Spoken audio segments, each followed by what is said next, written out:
திருநீற்று புதனுக்கு பின் வரும் வெள்ளி. முதல் வாசகம்.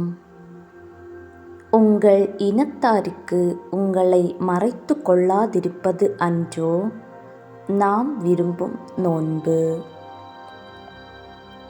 இறைவாக்கினர் எசையா நூலிலிருந்து வாசகம். அதிகாரம் 58, இறை வார்த்தைகள் 1 முதல் 9 முடிய. இறைவனாகிய ஆண்டவர் கூறுகிறார்: பேரொலி எழுப்பி கூப்பிடு, நிறுத்திவிடாதே. எக்காலம் முழங்குவது போல் உன் குரலை உயர்த்து. என் மக்களுக்கு அவர்களின் வன் செயல்களையும், யாக்கோபின் குடும்பத்தாருக்கு அவர்களின் பாவத்தையும் எடுத்துக் கூறு. அவர்கள் நேர்மையானவற்றை செய்யும் மக்களினம் போலும், தங்கள் கடவுளின் கட்டளையை கடைபிடிப்போர் போலும் நாள்தோறும் என்னை தேடுகின்றார்கள். என் நெறிமுறைகள் பற்றிய அறிவை நாடுகின்றார்கள். நேர்மையான நீதி தீர்ப்புகளை என்னிடம் வேண்டுகின்றார்கள்.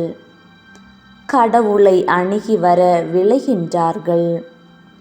நாங்கள் உண்ணா நோம்பிருந்த பொழுது நீர் எங்களை நோக்காதது ஏன்? நாங்கள் எங்களை தாழ்த்தி கொண்டபோது நீர் எங்களை கவனியாதது ஏன் என்கிறார்கள். நீங்கள் நோன்பு இருக்கும் நாளில் உங்கள் ஆதாயத்தையோ நாடுகின்றீர்கள். உங்கள் வேலையாட்கள் அனைவரையும் ஒடுக்குகின்றீர்கள். இதோ, வழக்காடவும் வீண் சண்டையிடவும் கொடும் கையால் தாக்கவுமே நீங்கள் நோன்பிருக்கிறீர்கள்.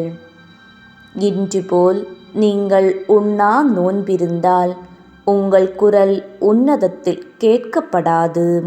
ஒருவன் தன்னை ஒடுக்கிக் கொள்ளும் நாளையா நான் உண்ணா நோன்பின் நாளாக தெரிந்து கொள்வது? ஒருவன் நாணலைப் போல் தன் தலையை தாழ்த்தி சாக்கு உடையையும் சாம்பலையும் அணிந்து கொள்வதா எனக்கு ஏற்ற நோன்பு? இதையா நீங்கள் நோன்பு என்றும் ஆண்டவருக்கு உகந்த நாள் என்றும் அழைக்கிறீர்கள்? கொடுமை தலைகளை அவிழ்ப்பதும், நுகத்தின் பிணையல்களை அறுப்பதும், ஒடுக்கப்பட்டோரை விடுதலை செய்து அனுப்புவதும், எவ்வகை நுகத்தையும் உடைப்பதும் அன்றோ நான் தேர்ந்து கொள்ளும் நோன்பு. பசித்தோர்க்கு உங்கள் உணவை பகிர்ந்து கொடுப்பதும், தங்க இடமில்லா வறியோரை உங்கள் இல்லத்திற்கு அழைத்து வருவதும், உடையற்றோரை காணும்போது அவர்களுக்கு உடுக்க கொடுப்பதும், உங்கள் இனத்தாருக்கு உங்களை மறைத்து கொள்ளாதிருப்பதும் அன்றோ நான் விரும்பும் நோன்பு. அப்பொழுது உன் ஒளி விடியல் போல் எழும். விரைவில் உனக்கு நலமான வாழ்வு துளிர்க்கும். உன் நேர்மை உனக்கு முன் செல்லும். ஆண்டவரின் மாட்சி உனக்கு பின் சென்று காக்கும். அப்போது நீ ஆண்டவரை மன்றாடுவாய், அவர் உனக்கு பதிலளிப்பார். நீ கூக்குரல் இடுவாய், அவர் இதோ நான் என மறுமொழி தருவார். ஆண்டவரின் அருள் வாக்கு. கிறிஸ்துவே உமக்கு புகழ்.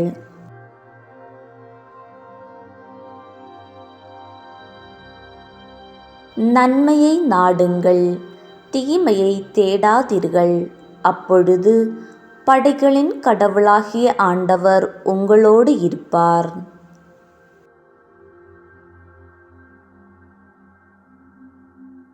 நற்செய்தி வாசகம்.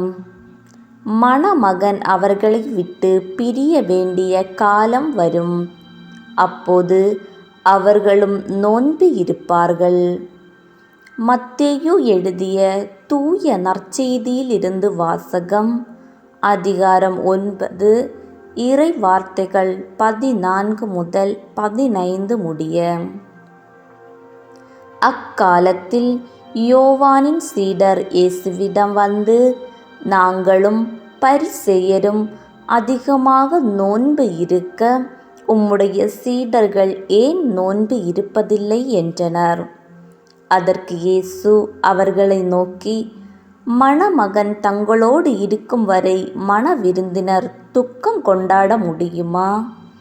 மணமகன் அவர்களை விட்டு பிரிய வேண்டிய காலம் வரும். அப்போது அவர்களும் நோன்பு இருப்பார்கள். ஆண்டவரின் அருள்வாக்கு. கிறிஸ்துவே உமக்கு புகழ்.